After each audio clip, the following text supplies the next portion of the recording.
Oturabilir miyim kral? Buyur otur. Merhaba. Buyur. Merhaba.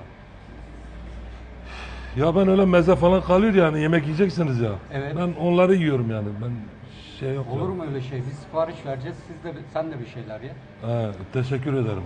Abim hoş geldiniz. Hoş bulduk abi. Biz 2'şer lahmacun alalım. Arkadaşa da Ben 4 şiş cağ alayım abi. 2 Adana alayım. Bir künefe, bir de çorba alayım. ne diyorsun abi?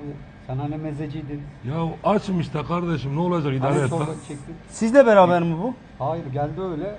Çorba içeceğim falan mezeciyim dedi. Siz bunu tanımıyorsun değil Yok mi? hayır. Ya ne olacak yani ısmarlasan ne olacak? Ayıp Ya yani söyledim adam ben. sana niye Yemek ısmarlasın? ya. Bak sen baş belası mısın ha? Sen baş belası mısın?